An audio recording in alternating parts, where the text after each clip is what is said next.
Well, hello, hello, whether you're live or you are watching a recording. Welcome to this Zoom series, and we are very excited to have Dr. Emily Splickle on today. Many of you know of her work, and she's been a Fitness Fest presenter for many years, and we've known you, Emily, in many capacities over the years as keynote sponsor, happy hour sponsor, presenter. Worked with FAI for many years. That's how we originally met. All the things, but we're gonna get a little personal first about where it all, what inspired you to be who you are now and where it came from a little bit.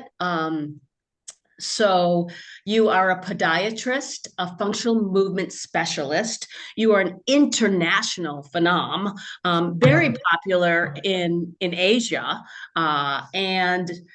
and of course, like we said, a Fitness Fest presenter. You have online courses, you have in-person courses. You are a competitive ballroom dancer. And this is recent, Yeah. I believe, at least, since I've been stalking you recently. That's what I've seen of recent. Of course, a business owner, and it's more than one business. Naboso, of course, is huge with the products and the developments and all that.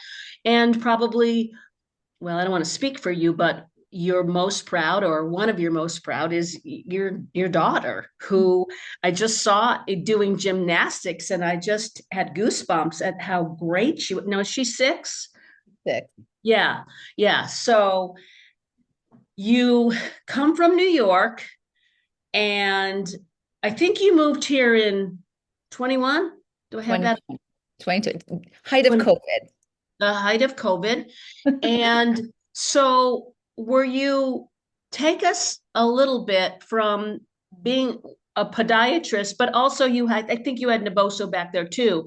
And what provoked you or inspired you to all these products you have? And let's just start there, Emily. Yeah, no. Thank you. Thank you also for having me on to have this conversation. So all of this, I started in fitness, and I don't know if people realize that because they always think of me as like the Dr. Emily over here, podiatrist. But I started in fitness 25 years ago as trainer, group exercise, fell in love with it. But even before that, I was a gymnast. My daughter is now a gymnast, but I was a gymnast for 13 years. And I think that that instilled my passion, and it's just in my DNA to move. And just movement is just part of my soul. It's what makes my soul sing. So then that's where fitness and getting into fitness was really a natural transition. Here's a fun fact that I don't know if you know, or maybe the listeners don't know, but my bachelor's is actually forensics. So I was going to do crime scene investigation and become a forensic pathologist versus all of this movement barefoot stuff. So that's like a fun fact. But Yeah. why I share Only on the quiz. So we'll that. definitely include that on the quiz. Yes, put that on the quiz. There was a quiz.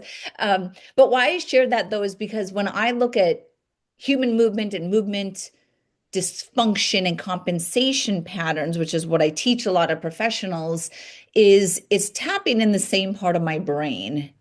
Is so I consider myself a movement detective. So that is still the forensic side that my brain was drawn to. But then, yeah, I got into fitness and got into podiatry school. And when I was going through podiatry school, I stayed within fitness because it's movement again, is just in my DNA. And then as I was going through school, I started to hear very narrow-minded perspectives. And I knew that that was not the full story. So I started to ask questions and challenge what I was being told. And I was like, I don't think that's the full story, that we have to get the patient up. So I started to challenge a lot of things that I was taught. And that eventually led to how I practice today, which is in a very non-traditional way. And I get my patients out of orthotics, et cetera. But part of my journey is that when I was in residency, I left residency, I quit residency, and then went back to school and got my master's in human movement. And when I got my master's in human movement, this is during the barefoot running boom. So I focused my entire master's on barefoot science and fascial science and pelvic floor and diaphragm. And that's how I started to shape everything. So my master's became the glue between my fitness and my medical degree was this bridge. And then that's where eventually I went back to residency and got licensed. I was able to integrate that into my practice and into my philosophy and movement, which is very neurosensory based, which eventually led to the development of the Naboso products. And I think the biggest takeaway from all the zigging and zagging that we're talking about here is that when an opportunity is presented to itself, I very much push into those opportunities. I'm very much of an intuitive person and I lead by my gut and how I feel in my body. And an opportunity came to essentially develop a product. And I was like, okay, I guess this is where the world is taking me, not knowing what it would become. Yeah. But yeah, so it's interesting. Yeah. Now, are you still in New York right now? I mean, not, I know you're in Arizona, right? But this story you're telling when Yes. you Yeah, started, yeah, yeah. okay. Yeah. All of that was in New York. So I was in New York City for 20 years. So Yeah. Naboso was started in my New York City apartment. I would do the whole entrepreneur thing where you would take orders and I would schlep them like schlep them through the city to the UPS store. And Oh gosh. yeah, yeah, yeah, yeah. I used to put all the orders down. I was in a doormat, like a high rise, and we had kind of like a postal. And they were like, Emily, you cannot keep running this business out of your apartment. Like they were like, you have to get out of doing this. Like you cannot do this. So then we eventually got our first space. But yeah. So is your first space in Chandler? No, our first space was in Brooklyn. So Oh, okay. down in Okay. Brooklyn, which is very hard to run a business in Brooklyn. It's Yeah, I bet. very expensive. Yeah. And then we moved to Chandler, Arizona, which is where we are now. And we have a 6,000 square foot warehouse. And this is where we do all of our fulfillment. Yeah, and I've seen it, and it's an amazing space, and you still have your space to see clients podiatry wise, which you still do, right? Yep, I yep. know you So do, I but see that's right over here through this wall. That's where I see patients. But we are demoing the whole space to make room for our growth. So we've essentially outgrown the space based off of how it was laid out. So we're demoing it so that we can support the growth for the next couple of years before we hopefully get acquired. So what made you like? How did that happen? Like, were the you weather just is gorgeous. researching? What's that? The weather is gorgeous here. Well, no kidding, right? I was going to say no shit, but we're not supposed to swear. Oh yeah, only I'm allowed. So you just picked it. Well, obviously we're less expensive here, and as you know, taxes and rent and all that. I mean, New York is like, top. But did you know someone here? Do you have any family here, or are you just like good weather? Throw a quarter where it lands. Yeah, no, I didn't throw a quarter. So my brother lives here. My brother lived here for 20 years or 15 years Okay. when he got out of the military. He has two children. I wanted my daughter near her family. Oh, And then nice. I Okay. also wanted my daughter, this is just kind of selfishly, I wanted her to learn how to ride a bike and learn to swim and like all the outdoor things that are just a little bit Cannot do in harder the city. Yeah. in the Hmm. city. Yeah. So, and all the things are possible. It's just a little bit more pain in the bum to do it in the city. Yeah. Yeah. So Yeah. I was like, let's do this. And honestly, it was the best decision. And I'm a very surprised type A personality that likes to go, go, go. And I run on caffeine and adrenaline and just enthusiasm. That when I came here from New York, my nervous system was buzzing. Like I didn't realize how um, amplified New York City is to my Hmm. nervous system. And now I'm Yeah. just in a phase of my life, a chapter, a season where I am namaste and meditating and manifesting. I'm just in a different energetic space. So Yeah. Arizona is that. Yeah. Okay, good. There's a few things about you that I didn't know, and we've been together for, I don't know, 10 years, Yeah. so I try to get as much scoop as possible, as you know, from you. And Okay, I did not know that about your family being here and all that, and I've been to your house, and I know you have a pool, and I know that your daughter also is in swim lessons. I know all these things Yeah.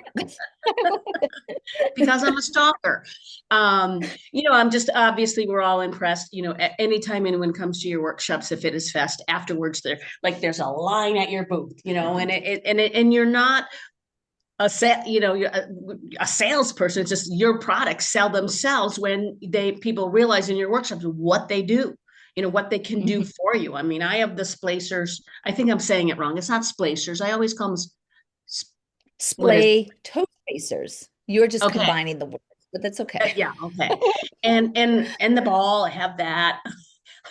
Actually, my grandson picked it up the other day and started throwing it to his dog. I'm like, no, that is not what that ball is for. Okay.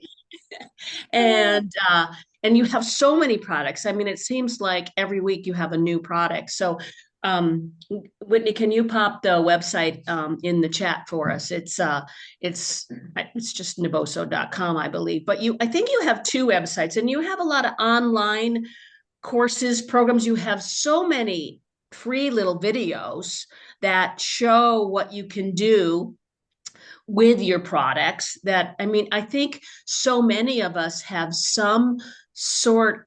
I mean, your feet are your foundation. So many of us has some sort of an I don't want to use the word deformation just because I have a bunion, which my daughters will be mortified if when I first said that out loud a few years ago. I think you were even there.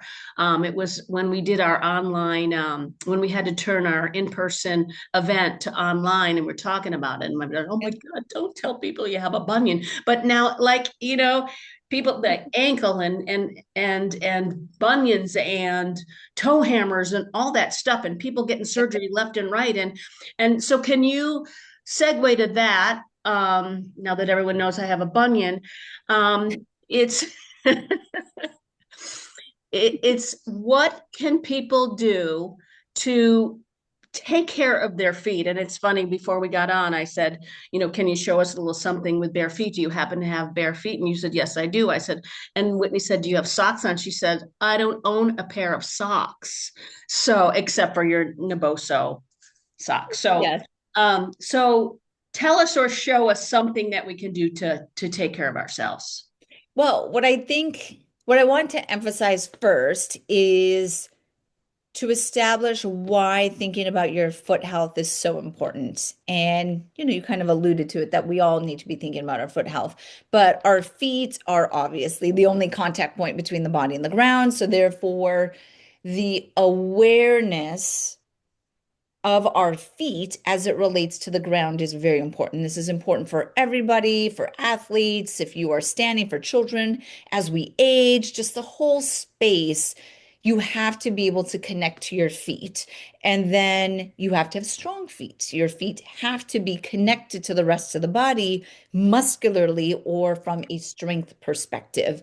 So, what I will share that I think might be a little bit, I don't know, it's not more important, but like a takeaway is that I have 4 pillars to healthy feet, which supports movement longevity. And these are my 4 beliefs that translate also to not just your feet, but your whole body. And it's awareness, strength, balance, and recovery. Like those should be your 4 pillars for movement longevity. The awareness, this is, can you feel your feet? Do you feel your feet? If you cannot, that's where the near ball comes in. You're going to wake up your feet with the texture, but it's getting out of your shoes, getting out of your socks, get out of your house shoes. I know people love to put slides on, and UFOs did a great job of making that a popular trend in homes, but it's about feeling your feet, but you also have to feel your body. I'm very much into connecting to where your body is in space. 2 is strength, but when I say strength, I mean integrated strength. So, how do you get your foot muscles to connect to your pelvic floor, to your diaphragm, and to your tongue? And I'll be teaching that for sure at Fitness Fest. So, make sure people go to that if you don't know what I'm talking about. And then, 3rd is balance. Everybody needs to be able to stand on one leg for 10 seconds. I don't care what age you are, you should be able to stand on one leg for 10 seconds. If you cannot, that in itself is a predictor of morbidity and mortality. And the reason is that balance is critical to walking. And if you cannot walk fast enough, that is what predicts morbidity, mortality. So it's just really, really important to make sure we're not just walking, but we're walking the right way and therefore fast enough. And then the fourth one is recovery. And when I say recovery, it's really circulation. So it's getting people to think about recovery isn't just like resting. Recovery is how do you flush out and detox the system so that we can get fresh nutrients in to heal faster? Because technically, when you work out, you're micro injuring the tissue. So you have to repair the micro injury. And the faster you can do that, well, then you can hit the gym again hard enough the next day or whenever your next gym day is to keep compounding to actually create change. And that's so those are my big four takeaways. It has to do with your feet, has to do with your whole body. I'm very, very passionate around movement longevity. And I also believe that movement is a critical part of longevity. And longevity is such a key term now. Everyone's into longevity medicine and Peter Attia and all these people. And really, movement is part of that story. Yeah. Wow, that was a lot, and good solid stuff. And that was one of our questions in our marketing piece. It said how foot and sensory stimulation can improve balance, stability, and strength. And I think you pretty much answered that, or I don't know if you want to add anything to that, or if anybody has any questions yet and they want to put it in the chat. Yeah, what I can add on that for that question is yes, the sensory side, but I want to actually add something that people might not know is a critical part of how we balance is actually our toes. So if you want to have really strong feet, you have to have strong toes. That's how you unlock foot strength is in the toes. And the action is you actually grip into the ground. That action of gripping the ground or pushing your toes down or short foot, any of these terms, that's what allows you to access balance, pelvic floor, diaphragm, postural strength. That's how you push off and you release energy. So I've just kind of shifted towards that the last couple of years versus talking about like the arch. People get very like, I want a high arch. What's my arch? I have flat feet. Who cares? Let's focus on the toes and let's go after that strength. Hmm. Okay. Um, and you alluded to it already, but if you want to add anything else, why sensory input is the missing link in movement and performance? And you at the beginning of our conversation, you said you really recognize that the normal the what some people call normal workouts and assessments is something's missing. It's something like so you just went back to your basics and what you understood and what you learned from all your college and degrees and research and all that stuff. So Yeah. So on that one, I would say two things that I think about. So from a nervous system perspective, I'm sure all the trainers remember this, that sensory in, motor out, right? So there's this thing that we learn with the nervous system is afferent is the input, efferent is the output. Input influences output. Well, the input is sensory. So sensory shapes motor or sensory shapes movement. So when I look at someone moving and I'm trying to optimize human movement or athletic performance or whatever it is, I'm always thinking about what is the quality and quantity of sensory information coming in. Can they even process the sensory information that's coming in? If not, that's how you want to dive into this. The other component, so there's that side. The other component that I would focus on would be a presence.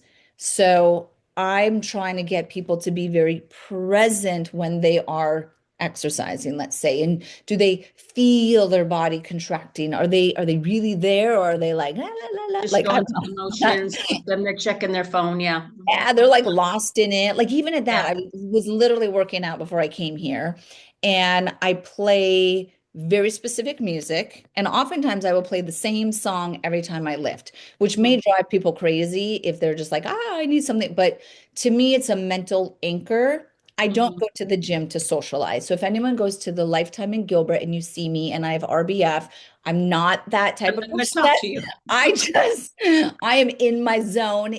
I do not mess around because especially for the ladies over a certain age, like you need to hold on to your muscle. And I'm in my mid 40s. I need this muscle mass to stay on my body, which means I have to stress the muscle hard enough, which means I have to be very present because I'm Mhm. lifting heavy weight that and I'm just like dialed in. It's also my therapy to do it. Yeah. So being very present is important. Let me take it a little less aggressive because that sounded very aggressive.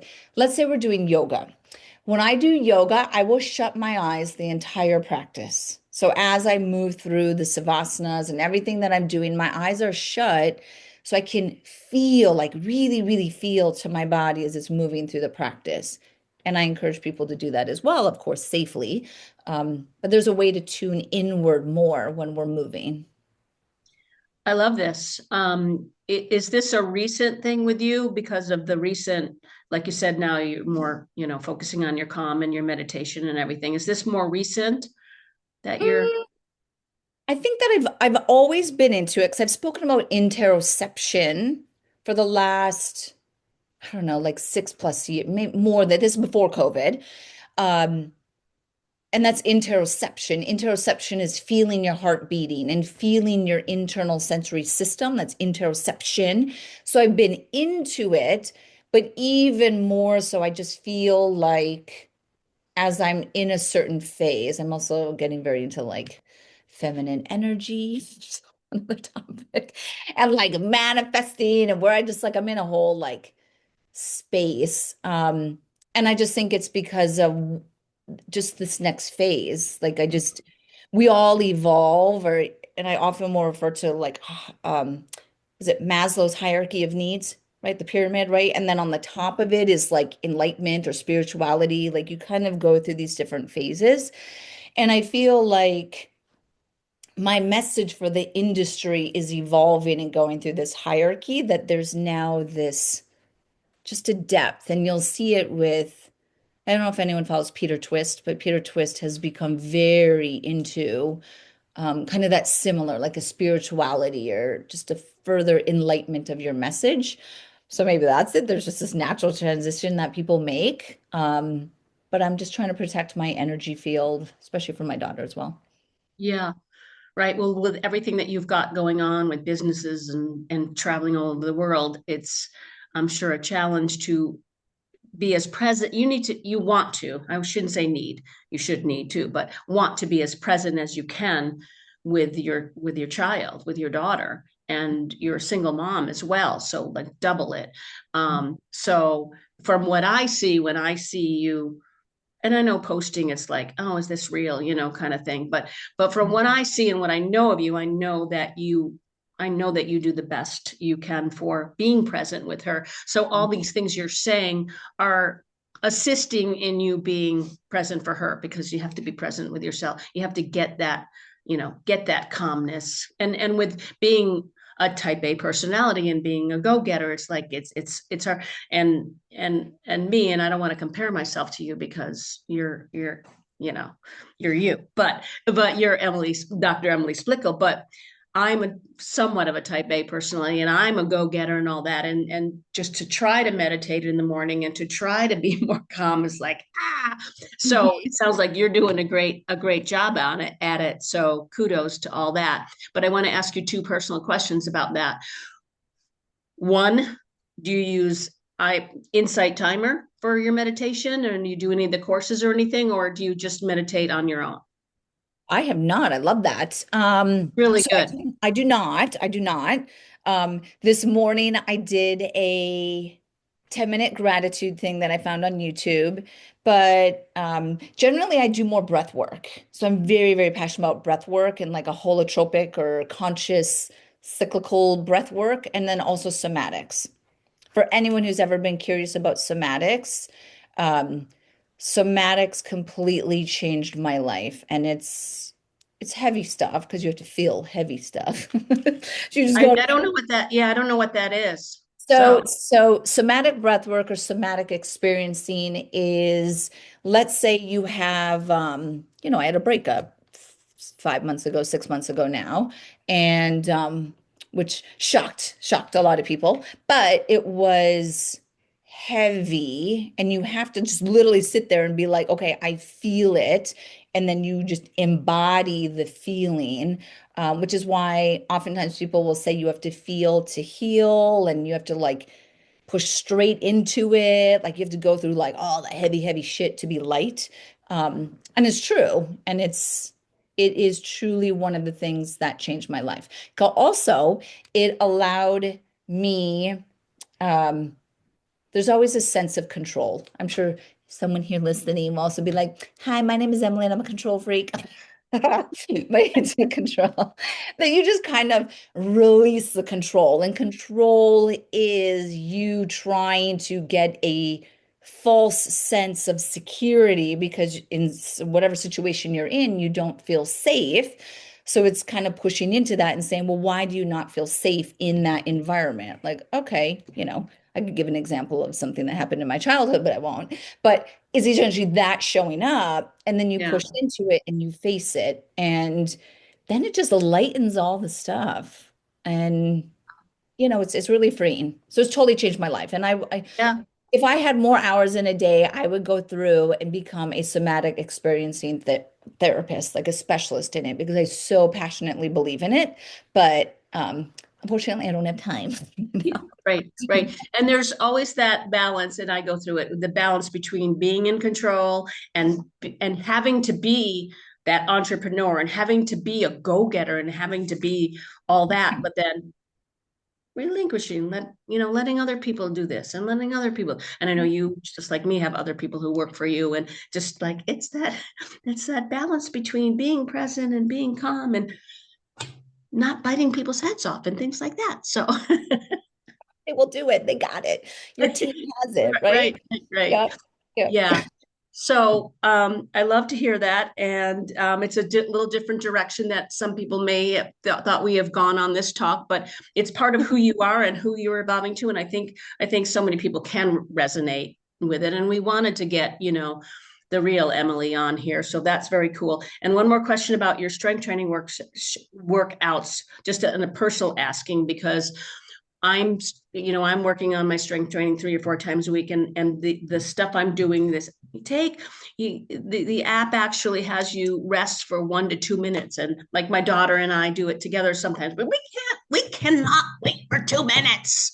So that's too much. No wonder it says it's a 45 minute when we're done in 20 minutes because we. So what do you do? Do you rest in between? Oh my God. I know. Well, so maybe it's TMI, but I am on mission build a big butt. That's my mission right now. So, trying to get my glutes.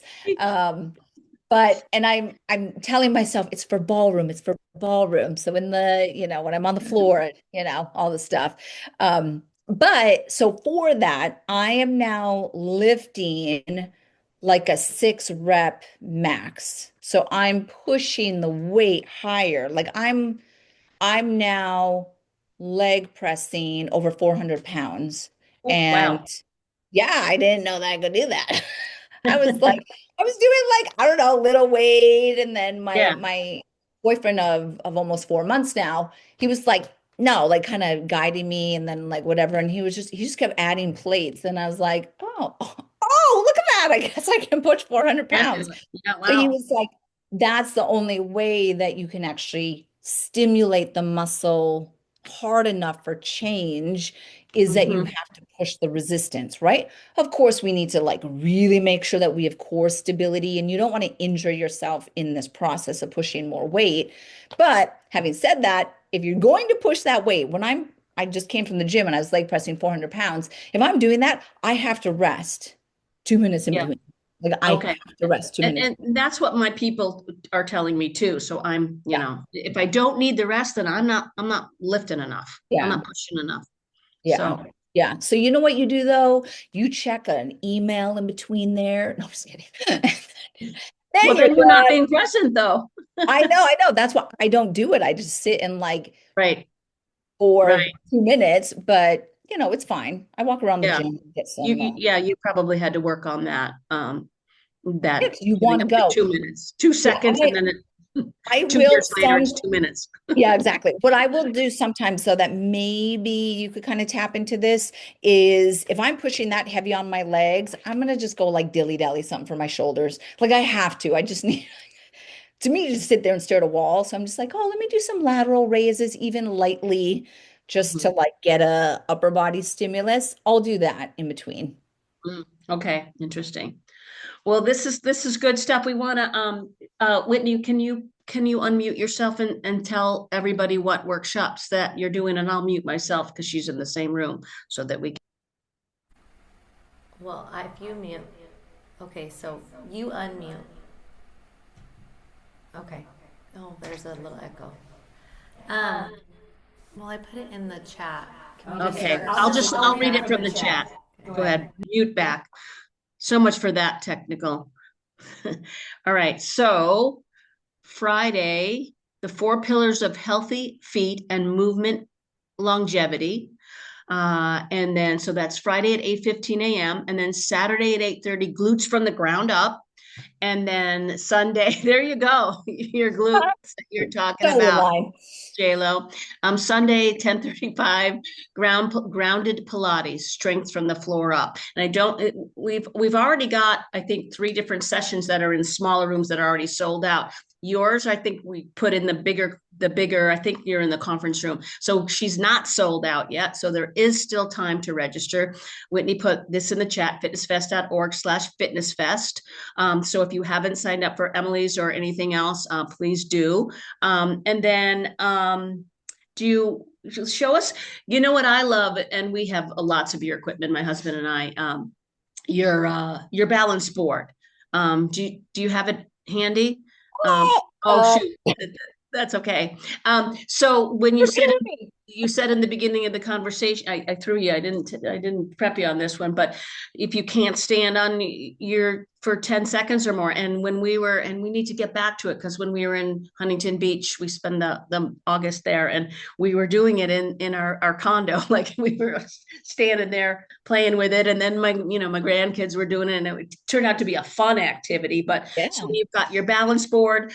You want to just show us the Naboso ball or whatever you've got Yeah, handy. yeah, yeah. So this is, and I'm going to turn the blur off of my screen. This is our neural ball, and all of the products at Naboso, if people are not familiar with them, have this patented texture on it. So whether it's the board, it's our neural stick, it's the ball. This is a ball that splits open. I'm going to split it open real quick by pushing my heel on it, and then you can see that it opens into 2 domes. And then inside, you get a small ball. It's also textured, which makes it fun. But you would then stand on the 2 domes, and we recommend 5 different points on the foot. You stand on them for 20 seconds, go to the other point, and you are essentially waking up the nerves, the muscles, you wake up circulation. We recommend standing on the 2 domes in the morning and in the evening when you brush your teeth. And all of our products have QR codes. You can go to our YouTube videos that show you essentially how to use the products. But every product, what I would want to emphasize here, every product is designed to easily and effectively fit into your lifestyle. So our socks, this is one of our socks. The textures on the inside of the socks, the recovery socks. You would literally put on the socks, texture is touching the skin of your foot, and you walk around. Like, how much easier can foot recovery be than that? Like, that is Yeah, why I need it to be really, really easy for people so that they will do actually it. use. Yeah, Yeah, so that they will actually do it, make it easy. For those that go to my 4 pillars, I show you how to fit this into your lifestyle literally in 5 minutes. 5 minutes a day, you're doing something to support awareness, strength, balance, and recovery. So those are the 4 pillars that is in the first session that I'm doing. You still need to go because you'll get in the weeds of it. But yeah, I'm very, very, very passionate about empowering people to understand the power of the feet, to give appreciation to the power of the feet, but then to make it part of their lifestyle. So it's really about behavior change. Isn't everything, right? Yes, it really is Yes. behavior change. And that's why, like you said, making it easier. Okay, brush your teeth. We all brush our teeth, right? And we all, let's say we get up and we walk around in them versus our slippers, Mhm. that Yep. are not as, Yep. So this is a great house sock, doing something like that. This is a yeah, great house sock. yeah. Yeah. And yeah, habit stacking. I love habit stacking. And if there's Mm. any friction, people don't have do half the stuff. So it Yeah. has to be easy. Yeah. Well, it's great. And like you said, there's YouTube videos, there's how-tos, there's why-tos, all that. You've spent a lot of time creating them. It's you yourself doing them. I've seen a lot of them, and it's great stuff. So if anyone has any questions or comments, would love to hear. Otherwise, we try to keep our Zoom series at about 30. It always seems to be about 35 minutes, which is where we're here at 12:37 Arizona time. So we're going to say goodbye unless anyone has anything to add. We're happy to spend a couple more minutes. So is everybody good? Do you have anything else to say, Emily? No, except thank you for everyone who's listening right now, whether it's live or on the recording. And then thank you for inviting me. I love everything you do, Janice. I love Fitness Fest. I love the Fitness Fest family. Honestly, this is one of my favorite conferences of the year. It just feels like a big old happy family, and I love it. Well, that's awesome. Thank you for saying that because I know you do a lot of conferences all over the world and all over the country. So that means a lot.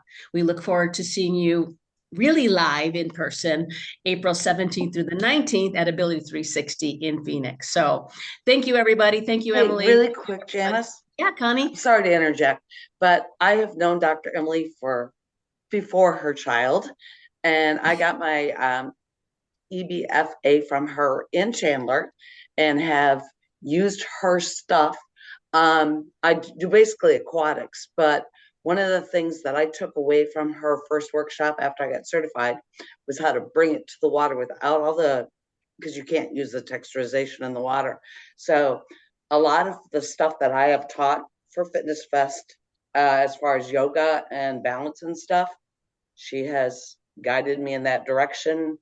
I won the door prize last year, and I have read that. And I guess my workshop is full, but it involves barefoot training as well. Yeah. Yay, Yay. good.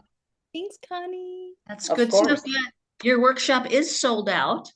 You're talking about the mine is 4 B's: barefoot, breath, balance, and body work. thank you for, yes, the That four sounds B. amazing. That Yeah, sounds Thank you. that. right. Yeah. So She that's a is, she is the queen of barefoot. she And is. aqua fitness, we all started barefoot. So I don't have a bunion, but I have strong feet. I There love you you both. I tell you what though, I it has I must add this. My bunion has I've not had surgery and it is not hurt as long as I have the right solid footwear. I cannot wear high heels. I cannot wear most certain shoes. So I have to really, really take care of my feet. I have many of your products and I use them and I'm sure that is helpful as well. So Well, I use all her stuff on land, but it's really hard to oh yes, submerge her stuff. in But the that water. being Yes. said, I remember when you got her toe things about Yeah. 100 years ago when we were Yeah. running together. Mhm. Yep. Mhm. I kept saying, wear them when you run. The rest Yeah. is history. It's a Thanks, good ladies. testimonial, Connie. Thank Yes, thank Thank you for you. I, that. I just wanted to interject that because her philosophies and the way she teaches, it kind of changed my life. I love that. Like Janice has too, but Oh, brings a yeah. tear to my eye. It's great. And I made it on time today. Yeah, Enough you said. did. Right time zone. Yeah. All right. Thanks, Connie. Thanks, Emily. Thank you, everybody. We will see you soon. See Bye-bye. y'all at Fitness Fest. Yeah.